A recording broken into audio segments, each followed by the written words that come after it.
Okay, welcome back to Virginia Free Interviews the Candidates. I'm pleased to be joined by a Republican candidate in District 72, the district currently occupied by Republican incumbent, well, he's not an incumbent, he's not running again, not seeking re-election, Jimmy Massie, who has been in office for, gosh, I think 10, 12 years now. Joining me is Ernesto Sampson. Ernesto, say hello and tell us why you're running for the House of Delegates. Well, hello, Chris, and hello, everyone. Like Chris said, my name is Ernesto Sampson. I'm running for the House of Delegates in the 72nd District. And the reason why I'm running is because I want to be a voice of the people of Henrico. I think I have a strong background, not only in education, but finance as well, that I think will add great value to the General Assembly. A little bit about my background. I was raised in a single family home with just my mother. Started off on public housing, but then by the time I was 16, my mother was able to get off of that and ended up getting her own home. Went on to VMI, where I got a degree in economics. I got my MBA in VCU, and I also own my own small financial advisory practice in Henrico. I've been involved with politics greater of 15 years. Done everything from the grassroots level to the committee level. So I'm just looking to bring those experiences not only in the business world, but also the political world to help those of Henrico and the Commonwealth. Wow, that's a great condensed bio. Tell us your thoughts since you're an economist, and Jimmy was very astute when it came to financial matters, fiscal matters. What's your take on the fiscal situation for the Commonwealth right now? Well, I think the growth is obviously slow and sluggish, and we need to find a way to improve it. I don't know the exact numbers, but I think we're somewhere around 1 to 2% growth, and I think we need to try to spur that to get it closer to 3 to 4%, because if you increase the economic growth, you also increase the livelihood of those in the Commonwealth, those in the county. And there's different measures but as is right now, I think the growth is rather sluggish in the Commonwealth of Virginia. Well, that's been a concern. We also have a good unemployment rate, but we're in a period of transition with sequestration.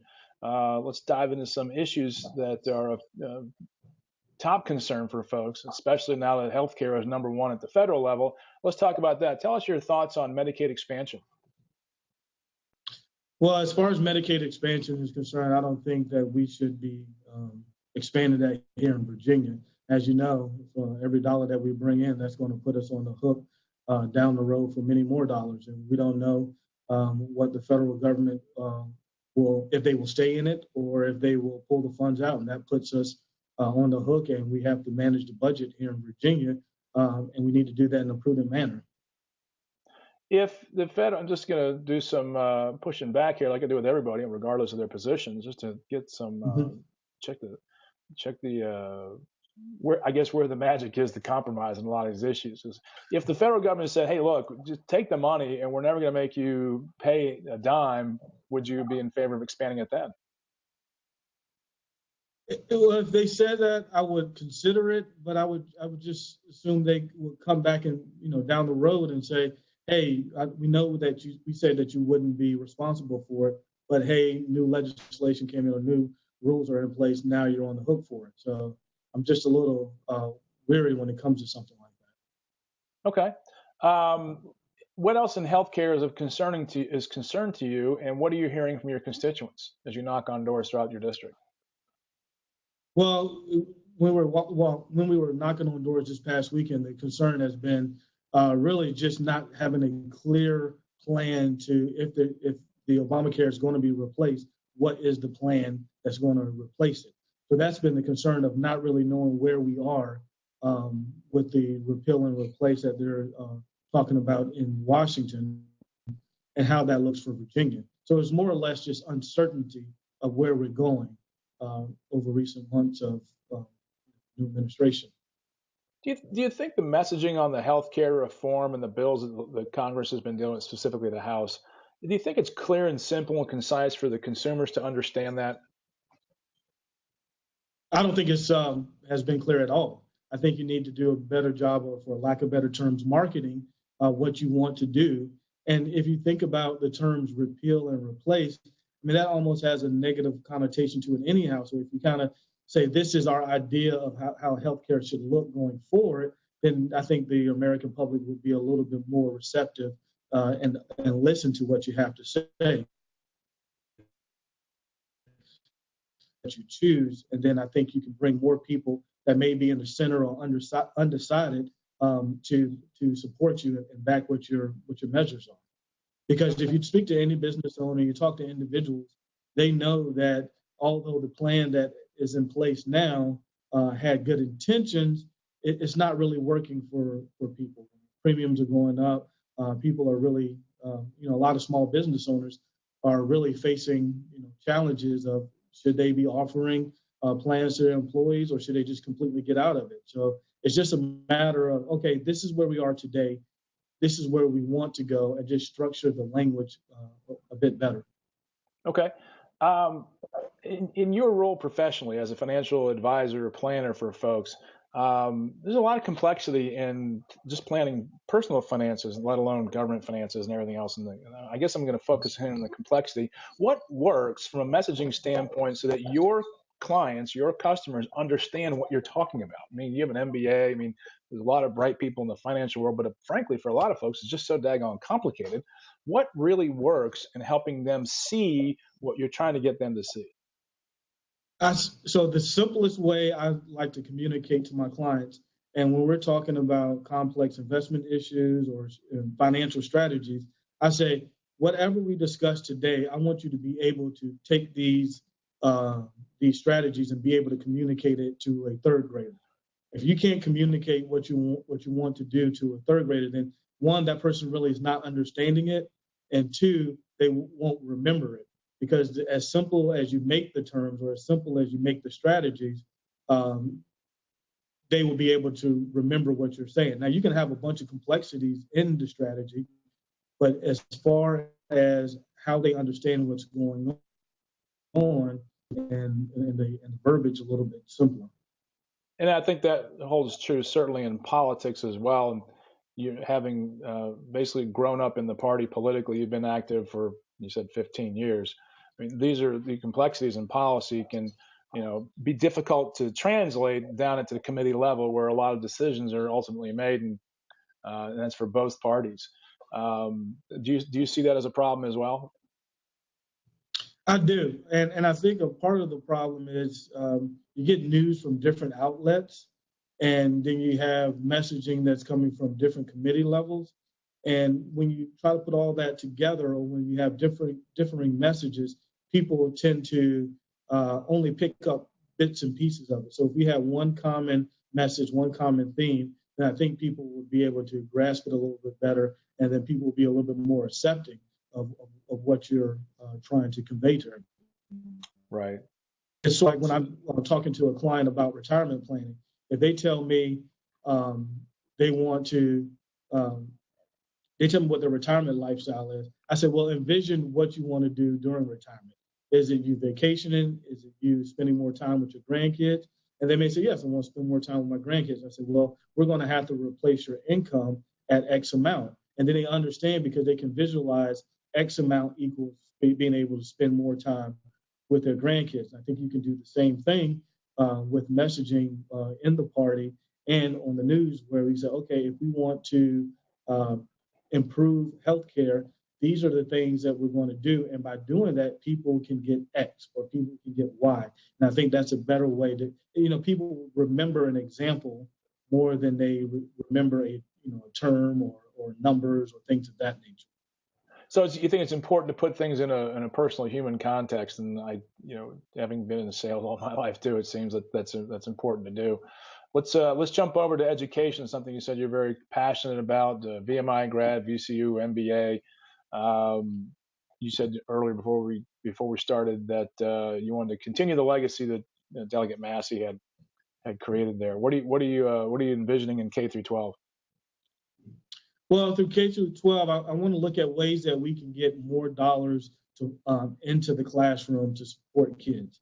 We need to prepare kids for the 21st century economy, because the old way of teaching kids is starting to change a bit. And we need to make sure that kids are doing things to get them to the next level. I was listening to an individual speak over this past weekend, and a lot of colleges still require kids to have foreign language.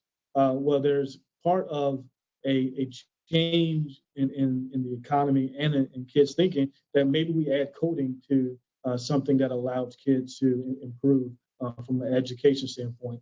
So what we want to do is just be innovative and add choice at the K through 12 level. How about how do you extend that into higher education? It seems like higher education has a pretty good choice program there. You can go to any school you want to, as long as you can get in and afford it, obviously. And the state has tuition assistance grants. But what do you see are some of the keys to making higher education more affordable and accessible? To make college more affordable and accessible, I also have sat recently on the J. Sargent Reynolds Community College Board.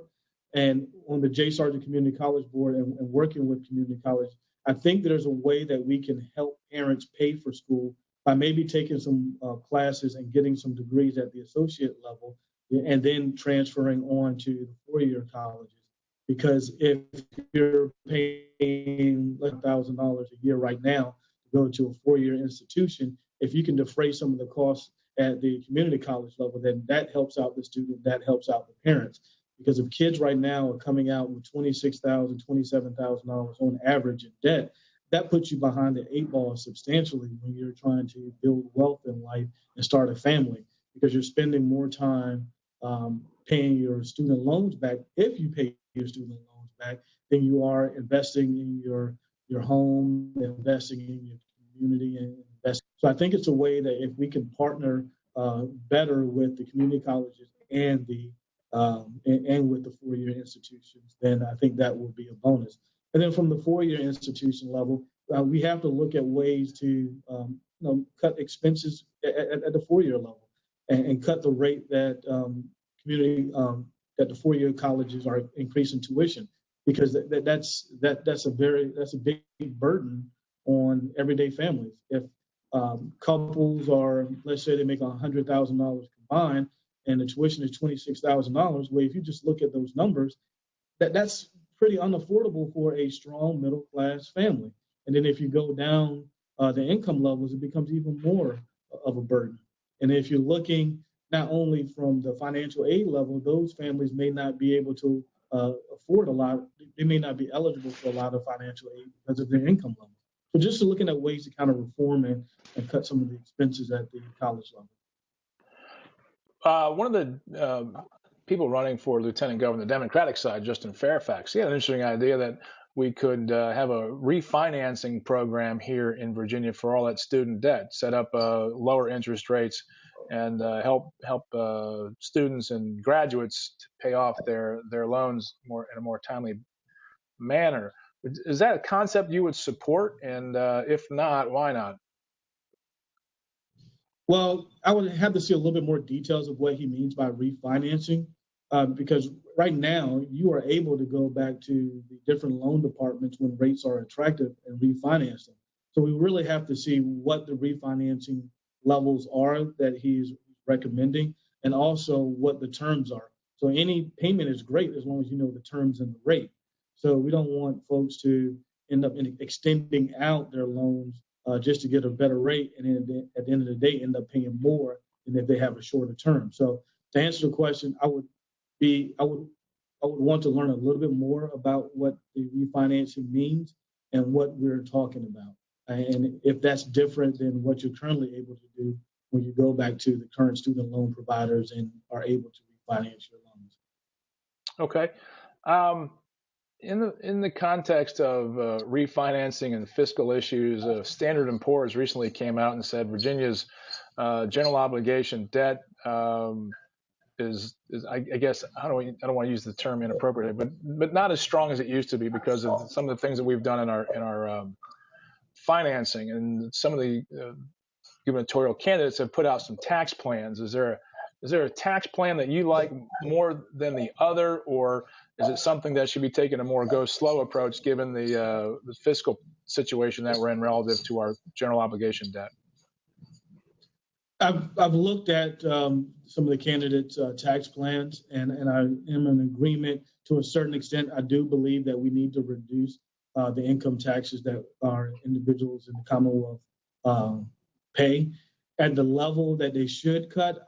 I don't have a specific number right now. That's something that I want to work on. I know there talks of 10% the right number, but I do believe that we need to reduce the rate, because if you reduce the income tax burden that citizens of the Commonwealth pay, then that money will naturally go back into the economy and improve their individual lives and improve our communities, because they're taking those extra funds and spending the dollars. So, yes, I think we should reduce the income taxes. At what rate? That's something that I'm still working on. Okay. Recently, over the weekend, the Richmond Times-Dispatch in the business section, they showed that data centers moved to Henrico County because Henrico lowered their tax rate for data centers. So there's that, I guess, example to draw on. But there's also the fiscal reality in budgeting that is, paramount to local and state government. Where does Ernesto Sampson fall on those priorities? Do you mean as far as lowering tax rates for corporations? Well, I mean, one of the pushbacks against the tax cut programs is going to create, it's going to reduce revenue, and some people would say that it grows, as your background in economics.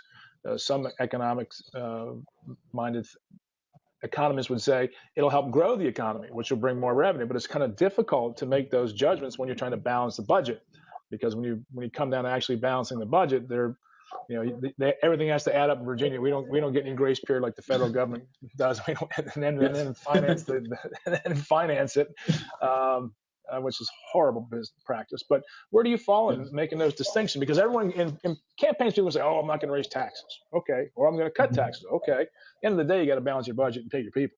Correct. Right? Correct. So where does Ernesto, especially as a financial guy? I mean, this is your wheelhouse. Yes, I'll think from an economic standpoint.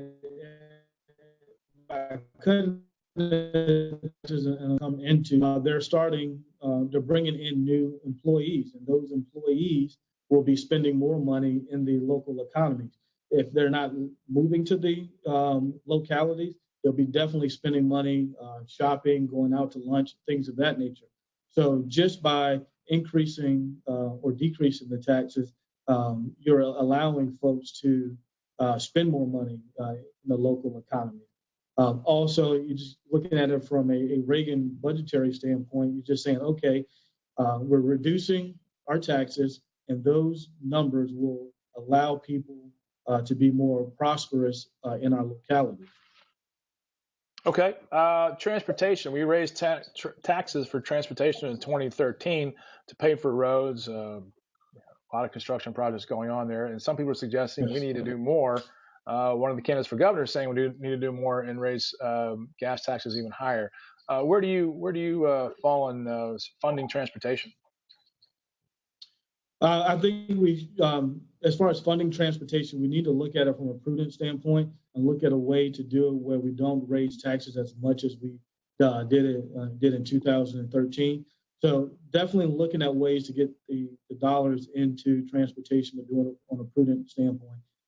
Transportation is the issue. You go down to Northern Virginia or you go down to Hampton Roads area. I mean, there's a lot of congestion, and there's starting to be some transportation issues here in Henrico. So just looking at it from a more prudent approach and looking at ways to get the right funding without increasing the taxes for citizens of the Commonwealth. Well, a lot of people, no one wants to pay more taxes. I mean, some people do, but at the end of the day, you got to have some funding mechanisms. Are you open to increasing the gas tax? Are you open to tolling? Where's Ernesto Sampson on funding? What's okay, not that great, or no, out of bounds? It really depends on where the tolling would be going and what rate the tolling would impact the individual. If it's a reasonable toll amount, then I would say that would be something I would consider. But if it's a large amount, then that becomes a burden to individuals even if they use those roads to continue on in their localities, just from an economic standpoint. You really just have to look at it. Maybe we will look at it from a public and a private partnership where the private sector helps out, the public side as far as the roads and just looking at it from that measure. If you have a way that those private employers can aid in the employees' total expenses. So just looking at it purely, completely from a whole 360 approach. Okay, let's move to energy since it's so related to transportation. Big issues have been in the gubernatorial race, especially in the primaries, about the support for the Atlantic Coast Pipeline and the Mountain Valley Pipeline. Where do you stand on those infrastructure projects?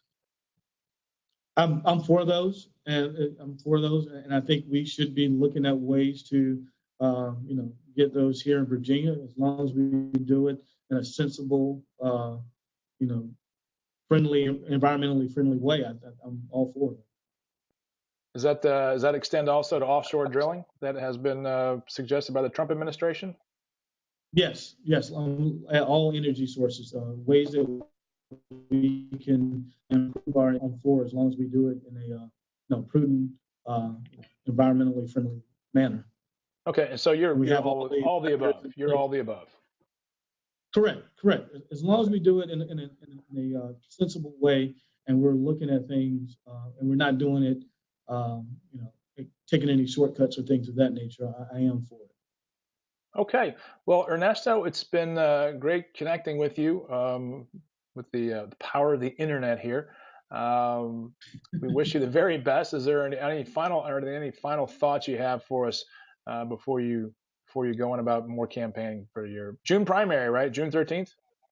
Yes. The primary is June 13th. One thing I would like to leave with folks is not only have I been involved in politics for quite some time, I've been involved in business. I've owned my own practice for upwards of 8 years, been in financial advisor for 18. But what I want to bring is a young perspective with experience. Sometimes people look at someone being young as someone that's being inexperienced, but I want to look at it not only from the young side, but also, the experience side. We look at it from a conservative fiscal approach to how we govern in Virginia, and let people know that I will always have Virginia's best interests first. I hope people will visit our website, which is sampsonfordelegate.com, or my Facebook. Is it FOR or numeral 4? No, FOR. It's SAMP as in Paul. SAMP as in Paul. SON for FOR delegate.com, or my Facebook page, Ernesto Sampson for Delegate. That's great. I wish you the very best, Ernesto. Stay tuned. Hopefully, we'll have you back if you're successful. Move on to June 14th. We'll have you back, and hopefully have a longer, more engaging conversation here. But we're just trying to get the basic issues to the members of Virginia Free and the broader business community throughout the Commonwealth about where the candidates are. And we want to say thank you for your time today. Well, thank you for your time, and thanks for everyone for watching. Thank you, Ernesto.